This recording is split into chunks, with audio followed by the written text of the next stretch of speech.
Hello বন্ধুরা, সবাই কেমন আছো? একটু কমেন্ট করে জানাবে। আমি নিজের লেখা কিছু কথা বা গল্প তোমাদের কাছে পড়ে শোনাচ্ছি।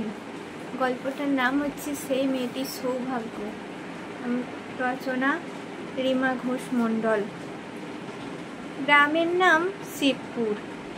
সেই মেয়েটির নাম শৈল। গ্রামের মানুষদের চিন্তাভাবনা খুবই পুরাতন। মেয়েটির বয়স বছর 15 হবে। মেয়েটি হাতে পায়ে খুবই চঞ্চল, কিন্তু কাজে কর্মে খুব গুণের। সব কাজই খুব নিপুণভাবে করে। গ্রামের মানুষগুলো ছিল তার প্রাণ, তার বাবা মা সব কিছু। কারণ বাড়িতে তার সৎ মা। তার সৎ মা কখনো নিজের হতে পারে না। অন্যের বিপদে দেখলেই শৈল কিছু না ভেবেই ছুটে যায়।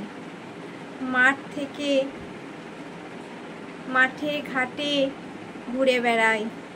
কার কি লাগবে, কার কখন পথ্য লাগবে, কাকে সেবা করতে হবে, কার গাভী খুঁজে পাচ্ছে না, মাঠ থেকে খুঁজে আনতে হবে, সব কিছুতেই শৈলর নজর। এইভাবেই হেসে খেলে ভালোই কাটছিল জীবনটা। হঠাৎ তার মা মানে সৎ মা তার বাবাকে না জানিয়ে বুড়ো বরের সাথে জোর করে শৈলর বিয়ে দিয়ে দিল।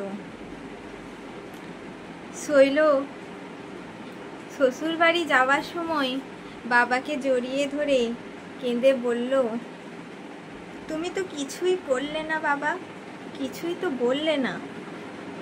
তার বাবা নীরব রইল। শৈল নতুন বাড়িতে গিয়ে দেখল শৈলর থেকে বড় এক পুত্র এক কন্যা আছে। তারা শৈলকে মা বলে ডাকলো। এইভাবে বিয়ে হতে না হতেই সে মা হয়ে উঠল। আস্তে আস্তে সে শ্বশুর বাড়ির সবার প্রিয়জন হয়ে উঠল। কয়েক বছর পর এখন সে সবার কর্তা মা। তার সৎ ছেলে মেয়েরও বিয়ে হয়ে গেছে। খুব গুছিয়ে সংসার করছে তারা। শৈল খুব সুখী। তার স্বামী তাকে চোখে হারায়।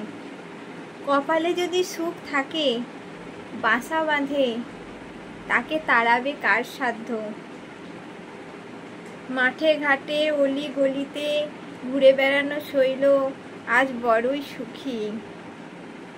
বাড়িতে সে একদ্বন্দ্বও থাকতে পারত না। এখন সে এই বিশাল বাড়ির কর্ত্রী। ভাগ্যে যদি সুখ থাকে, ঠেকাবে কার সাধ্যি। এইটাই সেই শৈলর সৌভাগ্য। নমস্কার।